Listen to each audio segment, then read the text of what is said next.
Everybody to the CyberSense for Cyber Recovery presentation. So to set the scene, really, threats are increasing, and even in this awful time that we find ourselves in, they're increasing at a much higher rate, mainly because bad actors are targeting large organizations as these organizations struggle with enabling the new work from home model. You know, they're rolling out massive amounts of laptops, they're making everybody work from homers. Most of the big banks, their call centers, they're moving people out of call centers. And so therefore you've got a massive increase in endpoints, and the bad actors, I guess, accurately perceive that these times are great for them because there are chinks in the armor. Companies are struggling with this IT. And so, you know, this is something that is certainly to the fore in most organizations' conversations, most internal meetings. Companies need to find a way to not only effectively enable them to ward off cyber attacks, but also, most importantly, because they perceive that they will get attacked, or at least the sensible ones would perceive that they will get attacked, because every software product out there, if you run them all, hey, you bog down your system, but they're only as effective as the last vector changes, as the last revision levels that they bring out. So it's always a question of when rather than if. So companies need the ability to recover from an attack, which they inevitably will get. And this is really where cyber recovery from Dell EMC and specifically CyberSense work together to provide that safe rebuild of a company and organization with the ability to roll back to the last clean data backup set so that they can then start to rebuild their business from there. And you need to ensure that you have a clean data set. There is no point in trying to roll back, trying to start again, building a clean room and then infecting it all over again with data that is compromised. Okay, so that's the kind of scene set for what we do and what we have done and what we built here. So let's move on to the first slide if we can. So what CyberSense is and what it isn't is most important. So CyberSense is not a product like Kaspersky, like all the 70, 80, 90 other products out there that can attempt to ward off a cyber attack. CyberSense and Cyber Recovery is a post-attack product. So it understands that the data will be attacked, and what it then does is it sits and analyzes that data that's been put into a safe environment to ensure that we can find all the corrupted data and signal that and ensure we have that clean copy to restore from. Okay, so what is cyber recovery, CyberSense? How does it all work? How does it all fit together? Basically, a customer will, as before, people had second sites, third sites where they believed that they could enable their data to be safe from seismic attack, terrorist attack. Now, because of the new threat landscape, they need to be able to store data in another site, but it needs to be air-gapped. So the cyber attack philosophy from Dell is all about creating that air-gapped environment where data moves into a vault, a backup is done into a vault, the air gap is closed, nothing else can get in, and within that vault, that data can sit. And now it can be analyzed by CyberSense. And we run the analysis and the forensics. And Scott, very shortly, will take you through a bit more detail on how that works. So, as I said just now, real-time ransomware protection it's really good. You need that. A number of companies, or most companies, have many layers of those products sitting in their organizations to try and ward off those attacks.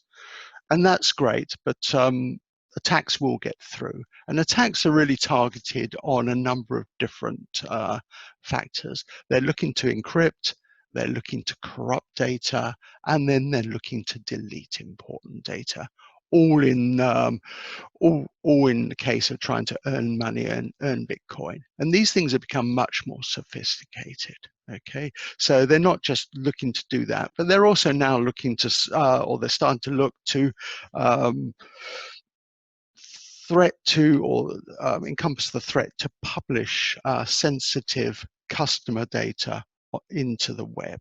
And that is a situation where if you're a large financial organization, that's totally untenable. You don't want all your customers' dealings, their financial status to be published onto the web at all. Okay, so once the data sits into the vault, once the air gap is closed, CyberSense comes into play, and it's really the secret sauce within the vault. What it does, it starts to analyze the data, it indexes the data, and it starts to look for signs of data corruption. Now, this is a very sophisticated software product. It machine learns, so as it goes through the data, it starts to learn the shape of the data, the customer's data, and it just increases its effectiveness, if you like. Okay, so once we've discovered once we roll back and discover the last good copy, we can show that in a report, show that when that happened, and that then is the last copy, clean copy that can be used to recover an organization's data. Okay, so if we look a little bit at market trends, as I said earlier, there's a significant increase in attacks, even though we're in a pretty awful situation worldwide. Yeah, the threat is really about releasing data, embarrassing customers, and that just pushes them over the edge in looking to pay as quickly as possible. The trouble is, these bad actors, they don't conform to any code. So will you get your data back? Will they not publish the data on the web? Who knows? You know, and even if you do get your data back, suddenly you're a target rolling forward, and in 3 months' time, you get hit again. Your details get published on the dark web, and they hit you again. So these attacks now are very, very sophisticated. There's a whole number of organizations in the dark web that can process Bitcoin for people who want to run these programs. They can sell them the program, they can help them set them up, they can process the Bitcoin. They run help desks to help these bad actors through the whole process. So it's like a parallel universe of business, but just targeted on people's pain and suffering. Okay, so just before I hand over to Scott, let's talk about a little bit about where we came from. So we're a 15-year-old organization. We started out producing an indexing tool that could go into a large amount of data at very high speed and index to a very deep level. And we got picked up really in the e-discovery world, and have worked with folks like EY and Deloitte for many, many years, and a number of different government contracts to find information and find data. So we found that during that we had to go into different backup sets, different backup products, and through that we established the ability to go into Commvault environments, IBM environments, Veritas, and then obviously Dell EMC with Networker, Avamar, and now the new Power Protect Data Manager product set. So we don't need the backup software sitting in the Vault at all. We can go into those backup sets. We can look for data within them without the need to run TSM, a Spectrum Protect, a Net Backup, a Networker, a Commvault product grouping. So that really is our capability, and that was the beginning of our capability to be able to bring out CyberSense. With that, let me hand over to Scott, and Scott can now take you through a deeper level. Yeah, thanks, Maurice. Let's just move over the screens. So I'm going to take you through a bit more of the technical details around how CyberSense works within cyber recovery and how that can assist you, the customers, to be able to recover your data back in the easiest way and the quickest way possible. As Maurice Tarrant said, we're not there as a perimeter defense. We're not there to try and stop the attacks happening. We're there to identify the last good copy of your backup data to be able to restore so that you can recover from an attack in the fastest possible way and start earning money as a business again.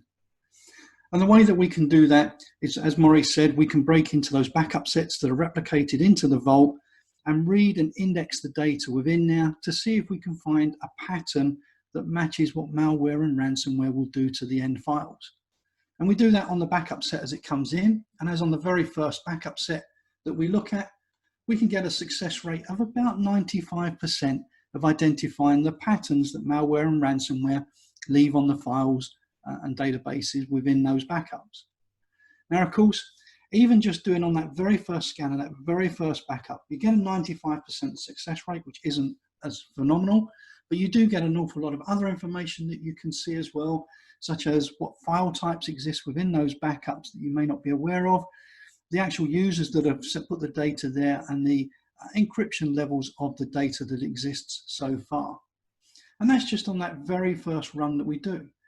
The key thing with CyberSense is that it has that machine learning capability so that we don't look at just one backup set. We'll look at the previous backups for that piece of data as well to see if there's been any changes over time and see if there's been a pattern of change within the environment. And when we do that second and third scan, our detection rate goes up to 99.5%. Because there's two major types of malware ransomware out there. One is the atomic version, like the NotPetya from a couple of years ago, where it infects the environment all very, very quickly, and in 30 seconds, the whole system is corrupted. And the other type that's being used more commonly now is more of a slow crawl, with some files being changed today, some being changed tomorrow, and even more the day after. And so once we start detecting and looking at previous backups and see the pattern of changes across that, we can then increase that success rate up to 99.5%. detecting any malware type patterns within those backup data that's come through. And it's great that we can detect that, but then you also want to be able to report on that, because it's great that we can identify it, we can show you what the last backup is that needs to restore, but now we also help with the investigation afterwards. How did the infection get into the environment? What was the first file that was infected? What was the last user that touched it? How many files were infected in total? And all of this investigation and reporting can also be done with the CyberSense tool within cyber recovery. Let's just recap how we actually go through and do that. So the very first thing that we do is we're going to scan the backups as they come into the vault area. We're going to look at those, and we're going to run over 100 different analytic algorithms against it to see what the data is doing. Things like checking for the entropy score, checking to see if files are formatted as the file extension says that it is, seeing if there's been a large increase or decrease in the size that we'd expect for that type of file, and then compare that against, or run the analytics against it to see if any of those items or those changes match up to the pattern that we'd expect for malware or ransomware. And then of course we check that against all of the previous backups for that data, and we've got the ability then after the fact to be able to investigate what was the first file to be changed, the file 0 if you like, and then who was the last person to touch it, or what was the last application to touch it, so that you can start then putting or changing your defenses to mitigate the attack happening again.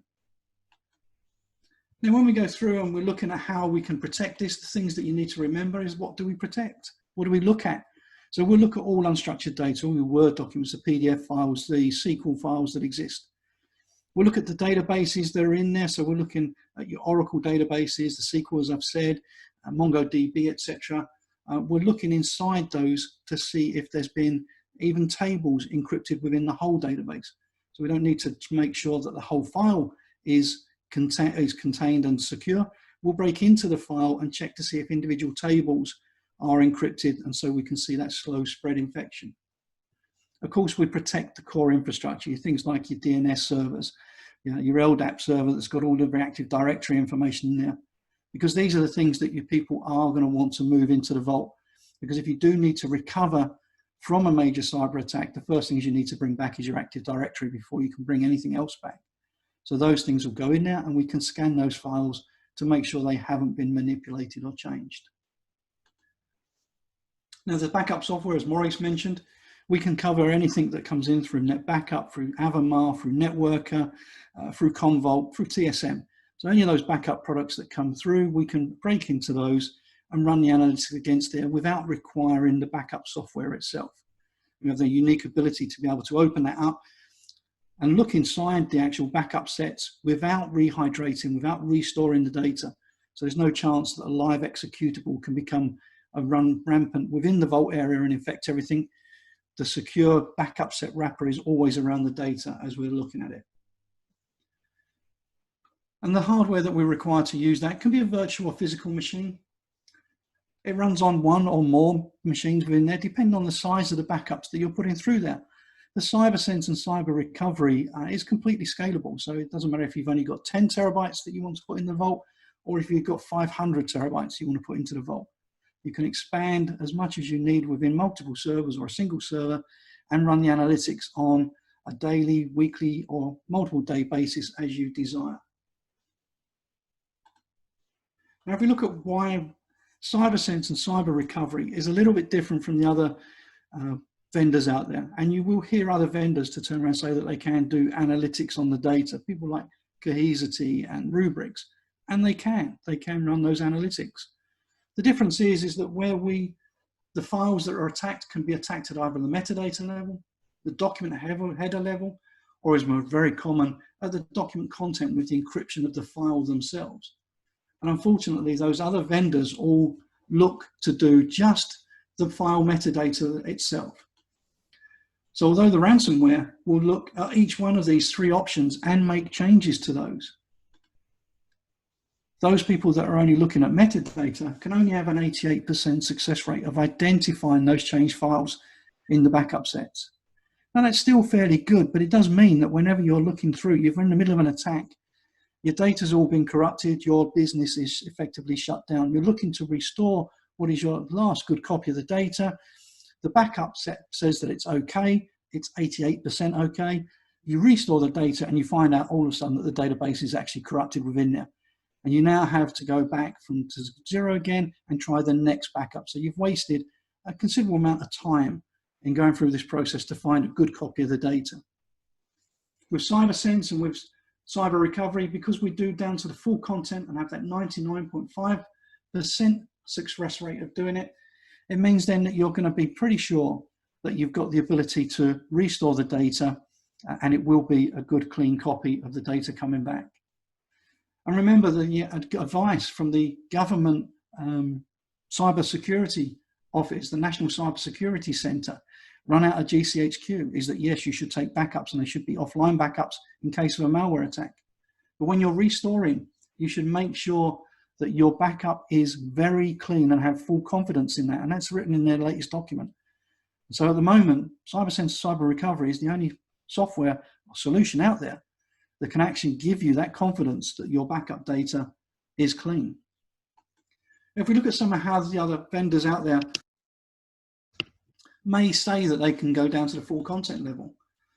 So we've got the same things with the file metadata, the document metadata, and the document content. And we look at Rubrik, for example, they'll do 88% success rate on-premise solution. We do the 99.5%, but Rubrik give you the option of being able to send suspicious files to their cloud location for further scanning.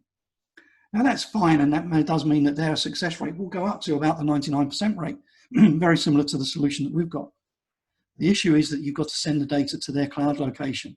So it's taking it out of your control. You have no control over what they're doing with the data, who's seeing the data, where that data is being stored. And do you really want to do that with your most key and critical secure data that you've gone to the effort to protect internally? So if we just look then at what you get with CyberSense and cyber recovery. You get to know when the attack has happened. You can check through the reports to see exactly when the files were first infected within the environment.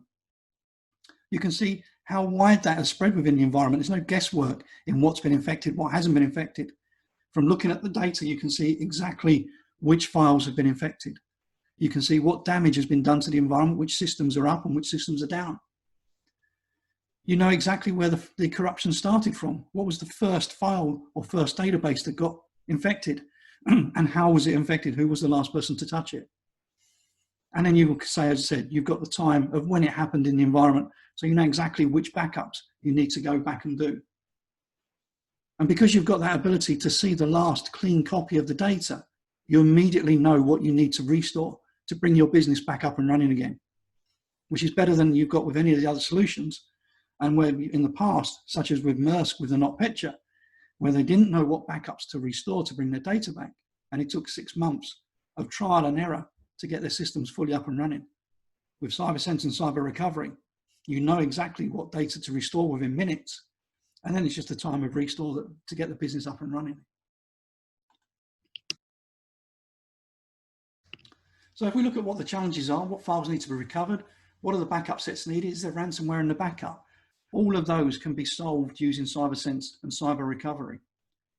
And we do that, just reiterating again, we go through. We'll look and we'll tell you and scan the files to see where the infections come from. We'll notify you that there's an infected pattern, or what we identify as an infected pattern within those backups. And we'll do that via an email, and we'll also put an alert up into the cyber recovery console. So if it's being monitored in the NOC or by the system analysts, they'll immediately get to see when we've detected an anomaly within the backup. We can show the listing of all the corrupt files, and more importantly, the last good copy of those individual files. We can show you which user account it was that caused the infection, not so that you've got the blame there, but so you can find out how it happened and prevent it happening again in the future.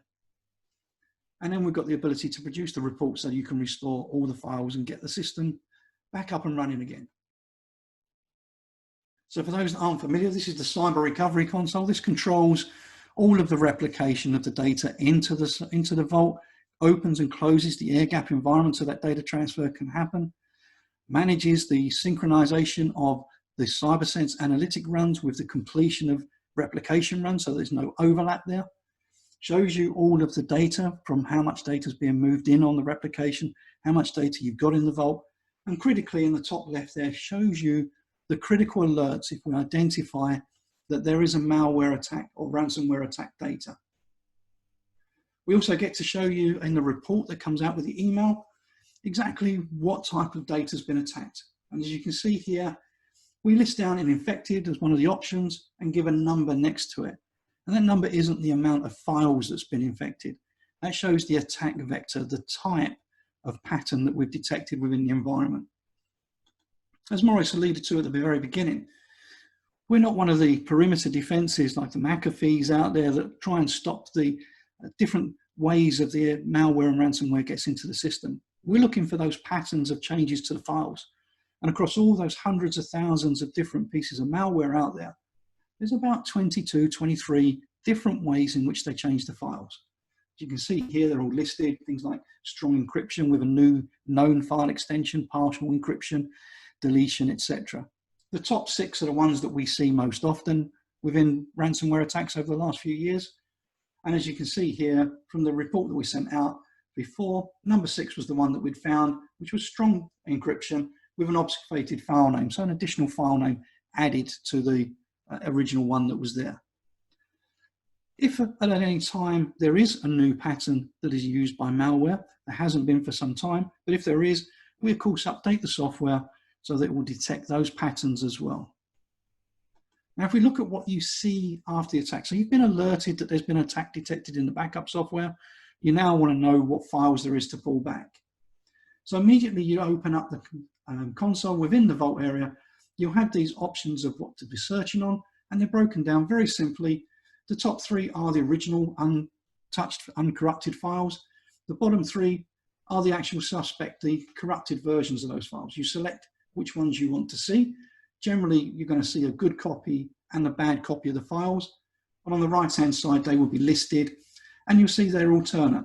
So you've got the one copy, a good copy of the file. It's a Word document. It looks like a Word document, has the symbol of a Word document.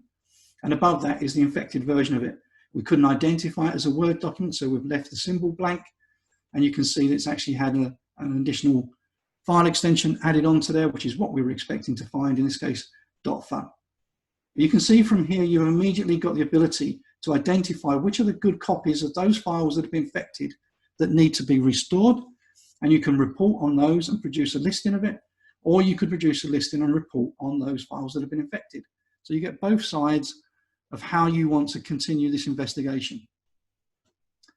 They don't have to be shown as a listing. Of course, you can show them up as a pie chart for reporting and investigation purposes.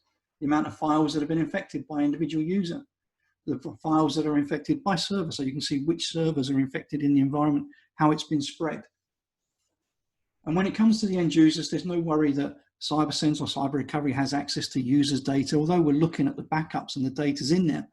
Because it's an air-gapped solution, we have no link into Active Directory, so we can't do any name resolution there. So we can show the unique SIDs, but it'd be down to you, the customer yourselves, to actually take these SIDs and do a name resolution against the Active Directory to see which users have been infected.